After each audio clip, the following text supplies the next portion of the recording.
La sonnerie stridente du beeper de Camille Laurent résonna dans le couloir silencieux du CHU de Strasbourg. 3 heures du matin et son 12e patient de la nuit l'attendaient. Des cernes violacées soulignaient ses yeux verts amandes, tandis qu'elle s'efforçait de maintenir sa concentration après 18 heures de service. « Mademoiselle Laurent, urgence en chambre 307 », annonça une voix dans l'interphone. Elle accéléra le pas, ses chaussures blanches couinant sur le linoléum immaculé. Le dossier sous son bras contenait bien plus que des fiches médicales. Entre les pages, s'étaient glissés des relevés bancaires, des lettres de refus de prêt et une estimation pour un traitement expérimental. 200 000 €. Une somme astronomique qui dansait sans cesse dans son esprit. Dans la salle de repos, elle s'accorda 1 minute pour vérifier son téléphone. Un message de la maison de soins où séjournait sa mère s'affichait « État de Madame Solange Laurent. Détérioration progressive. Consultation urgente recommandée. » Camille ferma les yeux, le souffle court. Sa mère, autrefois si vibrante professeure de littérature, était désormais prisonnière d'une maladie auto-immune rare qui détruisait son système nerveux jour après jour. Le traitement expérimental représentait leur unique espoir, mais les 3 banques qu'elle avait approchées avaient refusé sa demande de prêt. Revenus insuffisants, garanties inexistantes, risque trop élevé. « Un café, Laurent ?» proposa une collègue en lui tendant un gobelet fumant. « Merci, j'en ai vraiment besoin », répondit Camille en consultant sa montre. Encore 4 heures avant la fin de son service. Elle reprit sa route vers la chambre 307, le regard rivé sur le dossier ouvert. C'est alors que la collision se produisit, violente, inattendue. Son corps heurta quelque chose de solide, le café se renversa, brûlant, et ses documents s'éparpillèrent sur le sol comme une volée d'oiseaux effarouchés. « Vous ne pouvez pas faire attention ?» La voix était grave, autoritaire, glaciale. Camille leva les yeux pour découvrir Julien Beaumont, le redouté propriétaire du réseau hospitalier, dont le CHU de Strasbourg était le joyau. 40 ans, costume sur mesure, regard d'acier. Sa réputation le précédait. Brillant, impitoyable, transformé par un divorce houleux en homme méfiant et calculateur. « Je suis désolé, monsieur Beaumont », bredouilla Camille, en s'agenouillant pour rassembler ses documents éparpillés. Le temps sembla se figer lorsque les doigts de Julien saisirent l'un des papiers. C'était une lettre de la clinique spécialisée détaillant le coût du traitement expérimental pour sa mère. Ses yeux gris parcoururent rapidement le document, notant le diagnostic, le montant et les notes désespérées que Camille avait griffonnées dans les marges. Un silence pesant s'installa entre eux.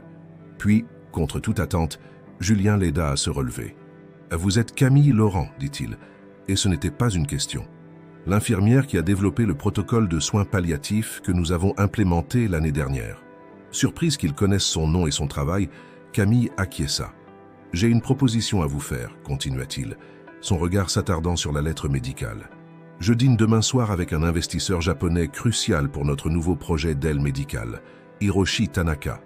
Un homme traditionnel qui apprécie certaines convenances sociales. » Il marqua une pause, scrutant intensément le visage de Camille. « Accompagnez-moi comme partenaire à ce dîner, et je couvrirai intégralement le traitement de votre mère. » Les mots frappèrent Camille comme un coup physique. Derrière son expression impénétrable, elle entrevit quelque chose dans le regard de Julien. Une curiosité, peut-être, ou un test. « Vous voulez que je prétende être votre... compagne ?» demanda-t-elle incrédule. « Exactement. Une soirée, un dîner, 200 000 € pour quelques heures de votre temps. C'est un échange équitable, n'est-ce pas, mademoiselle Laurent ?» Camille serra le dossier contre sa poitrine, comme un bouclier. Elle s'apprêtait à refuser catégoriquement quand son téléphone vibra à nouveau. Un autre message de la maison de soins. « L'état de madame Laurent continue de se dégrader. Médecin appelé sur place. »« Cela vous va à merveille » murmura la vendeuse, tandis que Camille contemplait son reflet dans le miroir de la boutique de luxe du centre historique de Strasbourg. La robe de soirée bleu nuit épousait parfaitement sa silhouette, révélant une élégance qu'elle-même ne soupçonnait pas. Jamais elle n'aurait imaginé porter une tenue dont le prix dépassait son salaire mensuel. Mais Julien avait été catégorique. Tout serait à ses frais, y compris la mise en beauté dans un salon réputé de la place Kléber. 24 heures s'étaient écoulées depuis leur étrange rencontre dans le couloir de l'hôpital. 24 heures durant lesquelles Camille avait oscillé entre indignation morale et pragmatisme désespéré. La condition de Solange s'était encore détériorée et la fenêtre d'opportunité pour le traitement expérimental se rétrécissait jour après jour. « Madame est prête ?» demanda le chauffeur lorsqu'elle émergea de la boutique méconnaissable. La limousine noire la conduisit jusqu'au prestigieux hôtel des Rohan, où Julien l'attendait dans le hall. Son regard s'attarda sur elle une seconde de trop. « Parfait », dit-il simplement, mais quelque chose dans son expression trahissait une admiration qu'il n'avait pas anticipée. « J'ai quelques règles », annonça fermement Camille, tandis qu'il s'isolait dans un salon privé avant le dîner. « Je jouerai le rôle que vous me demandez, mais n'attendez rien de plus que ma présence à votre bras. » Julien esquissa un sourire presque imperceptible. « Rassurez-vous, mademoiselle Laurent, je n'ai nullement l'intention de compromettre votre vertu. Ce qui m'intéresse, c'est votre intelligence et votre authenticité, des qualités rares dans les cercles que je fréquente. » Il lui tendit une enveloppe. À l'intérieur, un chèque de 200 000 € à l'ordre de la clinique spécialisée. Camille sentit ses genoux fléchir. « Pourquoi feriez-vous cela ?»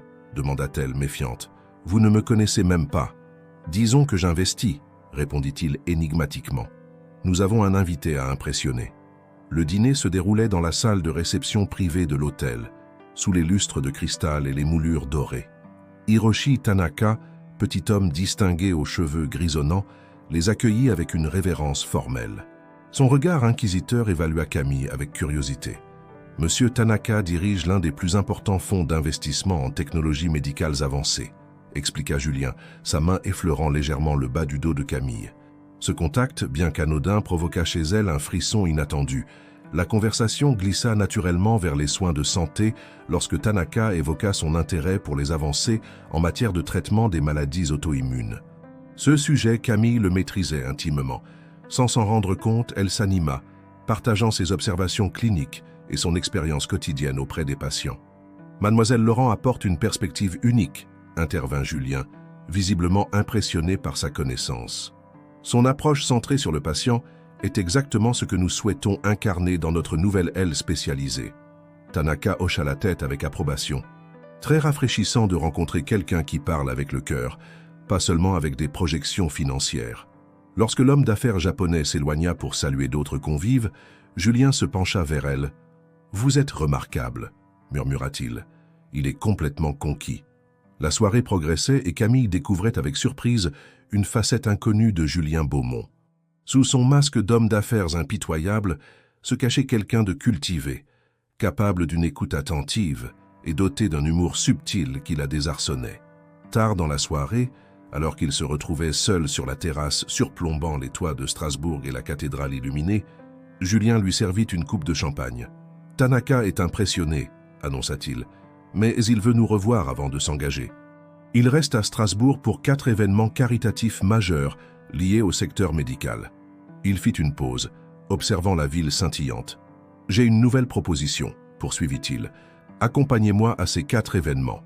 En échange, je finance votre spécialisation en soins oncologiques et je mets à votre disposition un appartement près de l'hôpital pour faciliter les soins de votre mère. » Camille le dévisagea, cherchant à comprendre ses véritables motivations. « Pourquoi moi? Vous pourriez avoir n'importe quelle femme à votre bras. » Le regard de Julien s'assombrit légèrement. « Les femmes qui gravitent dans mon monde ne s'intéressent qu'à mon compte en banque. Vous vous souciez des autres. C'est rafraîchissant. » Dans la lumière tamisée de la terrasse, elle remarqua pour la première fois les légères rides au coin de ses yeux, témoins silencieux d'un passé tumultueux. « J'accepte, » répondit-elle finalement. « Mais personne ne doit savoir pour cet arrangement, surtout pas à l'hôpital. » L'appartement que Julien avait mis à disposition de Camille et Solange surpassait toutes ses attentes. Situé dans un immeuble haussmannien du quartier de la Neustadt, il offrait une vue imprenable sur le parc de l'Orangerie. Spacieux et lumineux, adapté aux besoins médicaux de sa mère, il semblait tout droit sorti d'un rêve impossible. 3 semaines s'étaient écoulées depuis le premier dîner. 3 semaines durant lesquelles Camille avait jonglé entre ses responsabilités professionnelles, les soins de Solange et les apparitions publiques aux côtés de Julien Beaumont. À sa grande surprise, le traitement expérimental montrait déjà des signes encourageants. Sa mère avait retrouvé l'usage partiel de sa main gauche et ses douleurs chroniques s'atténuaient progressivement. Ce soir-là, alors qu'elle se préparait pour le 3e des 4 événements, un gala de bienfaisance au Palais des Congrès, Camille contemplait la robe émeraude que Julien avait fait livrer. Un bijou d'élégance qui, comme les précédentes tenues, semblait avoir été choisi spécifiquement pour mettre en valeur sa silhouette et la teinte de ses yeux. « Tu es magnifique », murmura Solange depuis son fauteuil médicalisé. « Cet homme a bon goût. » Camille ajusta nerveusement son chignon. « C'est juste un arrangement professionnel, maman. » Le sourire entendu de Solange trahissait son scepticisme. « J'ai vu comment tu parles de lui. Tes yeux s'illuminent. »« C'est ridicule, » protesta Camille, mais le rouge qui lui montait aux joues la trahissait. La vérité qu'elle peinait à admettre, c'est que chaque moment passé avec Julien révélait une nouvelle facette de sa personnalité. Derrière le masque du businessman implacable se cachait un homme blessé, complexe, dont la carapace se fissurait progressivement en sa présence. Lors du deuxième événement, une exposition d'art contemporain au profit de la recherche médicale, il s'était retrouvé seul devant une toile abstraite. Julien lui avait alors confié que la peinture avait été sa passion secrète durant l'adolescence, abandonnée sous la pression paternelle. Ce fragment d'intimité partagée avait créé entre eux un lien que Camille n'avait pas anticipé. La sonnette retentit. Le chauffeur était arrivé. Au palais des congrès, l'atmosphère était électrique. L'élite strasbourgeoise et internationale se pressait dans les salons somptueux. Hiroshi Tanaka les accueillit chaleureusement, visiblement ravi de les revoir ensemble. « Votre compagne est un trésor, Beaumont-San », déclara-t-il avec un sourire complice. « Elle vous humanise. » Julien esquissa un sourire énigmatique, sa main trouvant naturellement sa place au creux des reins de Camille. Ce geste, devenu familier au fil des soirées, n'était plus joué. Il s'était transformé en réflexe instinctif. « Camille est exceptionnelle », acquiesça Julien, et pour la première fois, elle perçut une sincérité désarmante dans sa voix. La soirée battait son plein lorsqu'une silhouette élancée s'approcha d'eux. Pascal Reynaud, le partenaire d'affaires de Julien, un homme au regard perçant et au sourire calculateur. Enfin, je rencontre la mystérieuse femme qui a apprivoisé notre loup solitaire, lança-t-il en embrassant Camille sur les joues. Tout Strasbourg ne parle que de vous deux. Un malaise s'installa immédiatement. Julien se raidit, sa mâchoire se contractant visiblement. Pascal, tu connais notre invité d'honneur ? Demanda-t-il, tentant manifestement de détourner la conversation. Mais Reynaud n'était pas disposé à lâcher prise. Savez-vous, mademoiselle Laurent, que notre cher Julien n'a laissé personne l'approcher depuis son divorce catastrophique. Sa charmante ex-épouse a tenté de lui soutirer la moitié de sa fortune. Une affaire sordide qui l'a rendu, disons, prudent. Le regard de Camille croisa celui de Julien, y découvrant une vulnérabilité qu'il s'efforçait de dissimuler. « Certaines personnes révèlent leur véritable nature dans l'adversité, » répondit-elle calmement. « D'autres, comme vous, semblent prendre plaisir à remuer les blessures des autres. Lequel est le plus sordide, selon vous ?» Pascal blêmit, tandis que les lèvres de Julien s'étiraient en un sourire appréciateur. Il s'excusa et entraîna Camille vers la terrasse, loin des regards indiscrets. « Personne ne m'a défendu ainsi depuis. »« Je ne m'en souviens même plus, » murmura-t-il, son regard plongé dans le sien. « Il n'avait pas à parler de vous comme ça. Pourtant, il n'a pas tort. Mon divorce m'a transformé, m'a fait douter de tout, de tous. » Il s'approcha, effleurant délicatement sa joue. « Excepté de vous, étrangement. Vous êtes différente, Camille. » Son prénom, prononcé avec cette intonation particulière, déclencha en elle un frisson qu'elle ne put réprimer. « Je vous observe depuis des mois à l'hôpital, » avoua-t-il soudain. « Votre dévouement aux patients, votre intégrité, quand nous nous sommes percutés ce soir-là, ce n'était pas un hasard. Je vous cherchais. » Ces révélations bouleversèrent Camille. Leur arrangement, qu'elle croyait purement transactionnel, prenait une dimension nouvelle, troublante. « Pourquoi ne pas simplement m'avoir parlé normalement ?» demanda-t-elle, désorientée. « Auriez-vous accepté ? Une infirmière intègre et un patron cynique.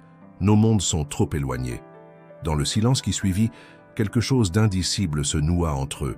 Le pacte qu'ils avaient conclu commençait à s'effriter pour révéler des sentiments plus profonds, plus vrais, que ni l'un ni l'autre n'avaient prévus dans leur arrangement initial. Une fine pluie d'automne tombait sur Strasbourg en ce soir du 4e et dernier événement prévu dans leur arrangement. La cathédrale, majestueuse sentinelle de grès rose, se dressait dans la brume, témoin silencieux des transformations qui s'opéraient dans le cœur de Camille. Elle ajusta nerveusement le collier de saphir que Julien lui avait offert.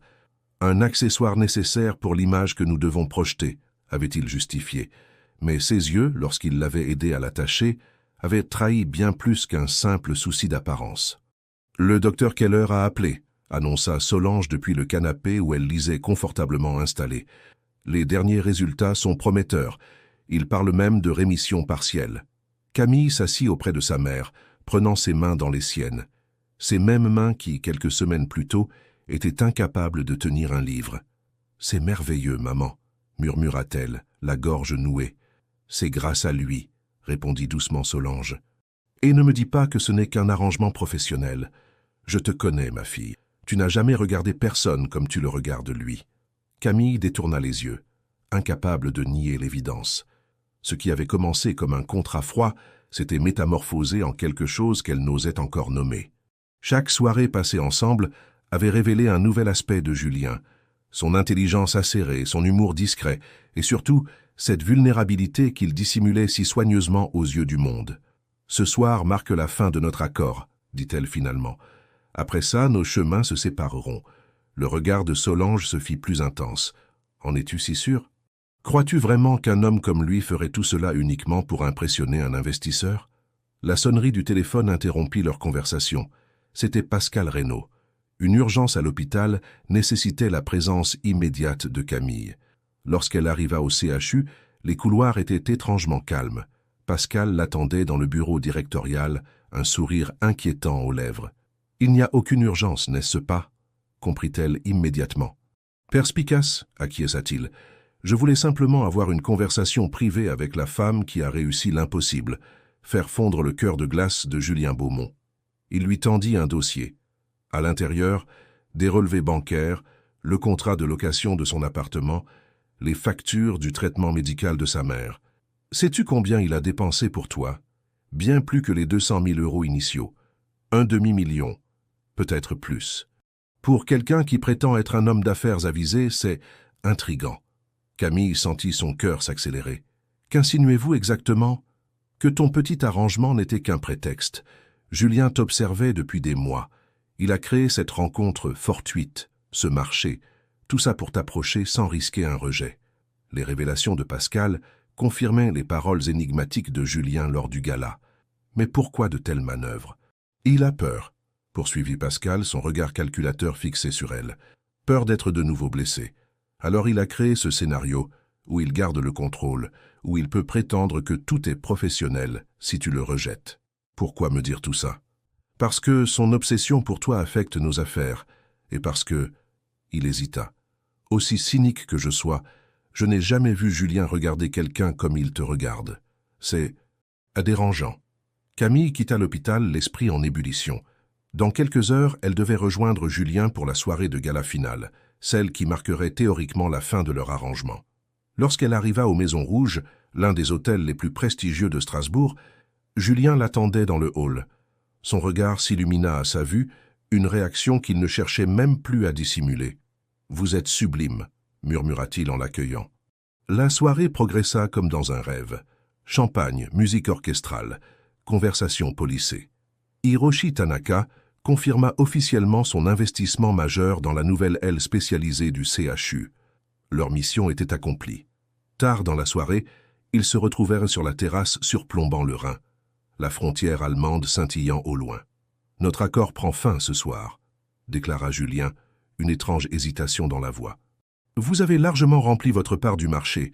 L'appartement reste à votre disposition aussi longtemps que le traitement de votre mère l'exigera. » Camille se tourna vers lui, rassemblant son courage. « J'ai parlé à Pascal aujourd'hui. » Le visage de Julien se figea. « Que vous a-t-il dit ? » ?»« La vérité, je crois. Que tout ceci, notre collision dans le couloir, votre proposition, était orchestré. Que vous m'observiez depuis des mois. » Un long silence s'installa. Julien s'approcha de la balustrade, contemplant la ville illuminée. « J'ai passé ma vie à négocier, à calculer, à anticiper. » commença-t-il doucement. « Mon mariage s'est transformé en transaction commerciale, mon divorce en guerre d'attrition. Et puis un jour, j'ai vu cette infirmière, vous, consoler une petite fille terrifiée avant son opération. Vous lui avez parlé des constellations, lui expliquant que chaque étoile veillait sur elle. C'était authentique. Pur, il se tourna vers elle, abandonnant enfin son masque. J'ai créé ce scénario complexe parce que je ne savais pas comment vous approcher autrement. Comment un homme comme moi pourrait intéresser une femme comme vous sans utiliser son pouvoir ou sa fortune comme levier? Camille s'approcha lentement. Vous auriez pu simplement me demander de prendre un café. Un sourire rare illumina son visage. Auriez-vous accepté? L'infirmière dévouée et le patron impitoyable? Peut-être pas immédiatement, admit-elle. Mais vous ne saurez jamais, n'est-ce pas? Leurs regards se croisèrent, chargés d'une intensité nouvelle. Le pacte commercial qui les avait réunis s'était métamorphosé en quelque chose de plus profond, de plus vrai. « Notre contrat est terminé », murmura Julien, s'approchant d'elle. « Mais peut-être pourrions-nous en négocier un nouveau? Sans condition, sans arrangement, juste nous. » Sous le ciel étoilé de Strasbourg, là où leurs mondes si différents avaient convergé par un étrange concours de circonstances, Camille comprit que certaines connexions transcendent les conventions sociales et les débuts calculés. « Je crois que cette négociation pourrait être la plus importante de votre carrière, monsieur Beaumont, » répondit-elle avec un sourire, effaçant la distance qui les séparait. Dans ce moment suspendu entre ce qui fut et ce qui pourrait être, ils scellèrent sans mots le début d'une histoire que ni l'un ni l'autre n'avait osé imaginer. Une histoire où les masques tombent et où les cœurs, même les plus méfiants, trouvent le courage de s'ouvrir à nouveau. Merci infiniment d'avoir accompagné Camille et Julien dans cette aventure émotionnelle à travers les rues historiques de Strasbourg. Si cette histoire d'amour entre deux mondes différents vous a touché, n'oubliez pas de vous abonner à notre chaîne et de laisser votre j'aime. Chaque soutien nous aide à continuer de créer ces moments d'évasion pour vous. Qu'avez-vous préféré dans cette histoire? Le sacrifice de Camille pour sa mère ou la vulnérabilité cachée de Julien? Partagez vos impressions dans les commentaires et revenez demain pour découvrir une nouvelle histoire qui fera battre votre cœur. À très bientôt pour une nouvelle aventure émotionnelle.